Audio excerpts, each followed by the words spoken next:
Welcome to the www.muspartans.com Spartan Show for Tuesday, February 9th. This week we hear from the members of the men's and women's basketball classes of 2016, as well as head coaches Gerad and Dzurick ahead of this weekend's Senior Day doubleheader. And Zach Dougal, assistant professor in exercise and sports science, tells us about the partnership MU athletic training has created with several area organizations in regards to dealing with concussions. Stay tuned.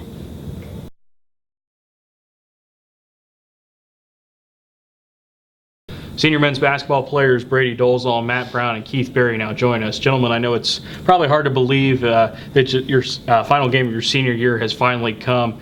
As you guys look back at your collegiate careers, what have been two of your biggest memories for all of you? We'll start with Matt. Going to Canada was certainly a huge thing. Getting out of the country, getting to experience that. But I would probably just say my favorite memories is making some of the best friends that I've had here, and knowing that you did something with people that not many people get to do in their life and play a college sport. Those are pretty big things for me. Keith? I had to agree with the Canada trip.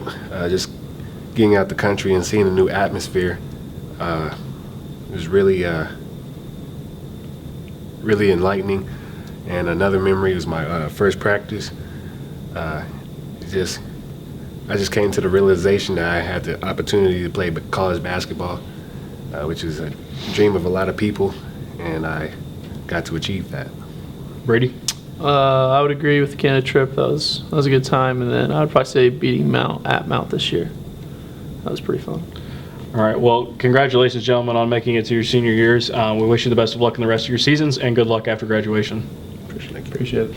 Coach, tell us a little bit about what the class of 2016 has meant to the Spartans men's basketball program, and how those things have helped you in your first season here at the helm. Well, I think this class is, they're going to spoil whoever comes after them. They were really accepting of me as a coach as my first year. Sometimes no matter what the past has been, change always is not always a good thing. I remember, I think when Coach Alford came in, you would think people would be excited for him to be their coach, right. And I don't know if that was the case with everybody on that team when he first came in. Now I know I'm not him, but just the way these guys accepted me and the work they put in has been it's been a good feeling, and it's going to be hard for other classes to top that. So, Coach, 4 big games ahead of you and the Spartans, just a game out of the top 6 for postseason tournament contention. What will it take to reach that goal and finish strong this season? I think the one thing we have to do, and this hasn't always been the case, unfortunately, is play hard consistently. I think if you play hard and compete and execute, you're going to give yourself a chance to win. And I think that's, no matter at home or on the road, those are things we have to do, and it has to be consistently. Right. All right, well, Coach, we thank you for joining us. We wish you the best of luck in the rest of your season. All right, thank you. Joining us now are the 3 seniors from the women's basketball program. We have Kelsey, Katie, and Justine. Girls, thanks for joining us today. So Saturday, I know it's probably hard for you guys to believe, but as the last home game for your collegiate career, can you tell us what are 2 of your favorite memories from this season? One of mine is my freshman year when we went to California. It was just a fun experience. I've always wanted to go, and just being with the team and being somewhere where it's like perfect. It was just fun. Yeah, of course. One of mine is winning the Main View tip-off tournament my junior year. That was one of my favorites. You have another one? Riding home my sophomore year after our last game. We were coming back from transient. It was like a 6-hour trip, but we had so much fun. It felt like maybe an hour. Really? Yeah, we were just playing games and stuff, but it's one of my favorite memories. That's awesome. Both of those are actually my favorite memories. We've gone on multiple trips in California. My freshman year was definitely the best. We went to Hollywood Boulevard, Rodeo Drive, up in the mountains. It was really awesome. And then the Main View tip-off, because we were the underdogs, we weren't supposed to win, and we came out as champions. And Well, it sounds like you guys have had a great 4 years here. Well, I wish you guys the best of luck this Saturday and Wednesday, so thank you for joining us. Thank you. Thanks. Joining us now is head women's basketball coach Josh Dzurick. Coach, can you tell us a little bit about what the class of 2016 has meant to the Spartans women's basketball program? Yeah, we've got 3 seniors, Kelsey Doherty, Justine Kruger, and Katie Arterburn. First and foremost, in general, it's just very hard to be a student athlete in Division III. There are a lot of demands. Some of them are self-imposed. Some of them come from coaches.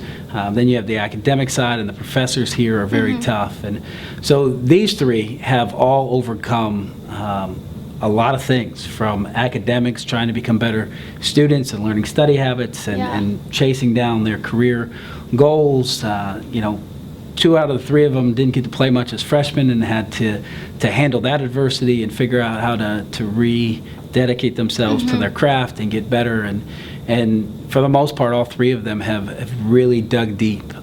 2 of them, Kelsey and Katie, both had to overcome knee surgeries. And just to watch them do that. I mean, for Katie to get back and be able to play in every game this year, and for Kelsey, who that's a devastating injury, but she's handled it with class. She's got such a solid base and family around her that she's been a huge part of keeping this team together and has handled it. And, just, again, Justine being someone that had to step up in a leadership role when you had somebody like Kelsey who was always out on the floor, and they've just handled that. So I think it means a lot to just the overall alumni group. Just again to the younger players to show that there's a lot of hurdles, and that if you just keep trying and keep working, although things don't always work out the way you want, you keep plugging away and you don't give up, and you try to just get better every day. Yeah, of course. And those 3, I think, have really done that, and that's all you can ask. And far into the future, they're going to represent this program themselves in a great light, just like the rest of our alumni have. Yeah, watching the 3 girls, they've really stepped up on the court and off the court.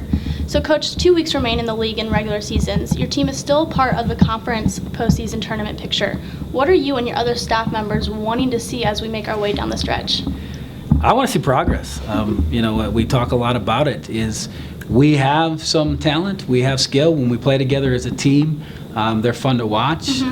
We get a little too emotional, and we go a little too fast. So grabbing the ball strong and pivoting through and not rushing the shots or the drive or the pass, being able to communicate to the teammates. When a teammate does drive, are you moving to the spot when you're open? We stand a lot, so we want to see progress with that. We want to be able to get to the games where we're building upon each other, opposed to restarting each game.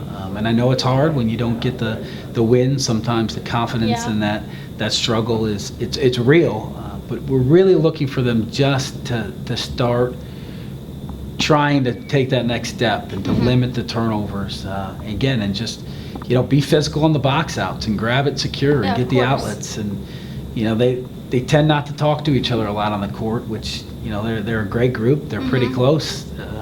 So those are some of the little things we want to see, and I think if we can play as a team and we can get fundamentally sound, making a higher percentage of our layups would be good. But a lot of that is they're working hard to get to that point, and then they kind of let up in the finish, and that's something we've talked about. And I think they're up for the challenge. I mean, the good news is they have no choice right now but to they've backed themselves in the corner, so to speak, and they've got to fight. And you watch Hanover, we could easily quit and given up, and they didn't. They fought and scrapped, and they put themselves in a position where they were back in the game a little bit, and had they made a few more free throws or executed just a little bit more, it could have been a game down the stretch. So we'll see. We'll roll the ball out. Just got to finish each game. And we'll see. We'll definitely see what they're made of down the stretch. Yeah, well, I wish you the best of luck, and thank you for joining us tonight. Thanks for having us.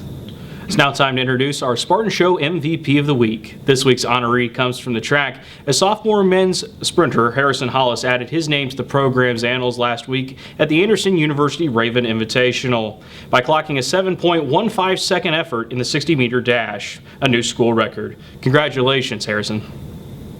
Zach, thanks for joining us this evening. Can you tell us a little bit about the program you and the athletic training staff have developed to work with individuals who want to learn more about concussions? Sure. Over the summer and into the fall, we paired with the Concussion Legacy Foundation out of Boston, Massachusetts. Manchester is only one of 9 institutions to partner with them to kind of spread concussion awareness and education to school-age children.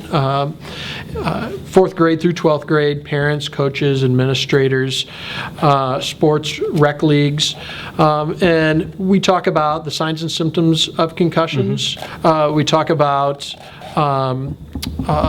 how to stand up for a teammate or a classmate who may be suffering from a concussion, and really use this to kind of spread our mission of making sure that we educate as many people as possible about the dangers of playing with a concussion. Yeah, it's been very serious here lately talking about concussions. It's really impressive. So how did this program come about? And if someone wanted to contact you and get more information, how would they do so? Yeah, so this started out through the Concussion Legacy Foundation. We reached out to them, and we went through some training. Some of our athletic training students jumped on that, and we spent the last few months getting them trained. And the biggest part for us is making sure that we reach out to as many people as possible and get the word out. So I appreciate being on this show. So everybody who tunes in can learn more about this. I would say the best way, if anybody out there is watching and wants to get more information, they can contact me. My office number is 982-5124, and my email is zjdougal@manchester.edu. All right, well, thank you for joining us. Sure. We appreciate everything you've done All right, here. thanks. That's all we have for now. We thank you for joining us. Please visit www.muspartans.com for more Manchester University athletic news. Have a great week.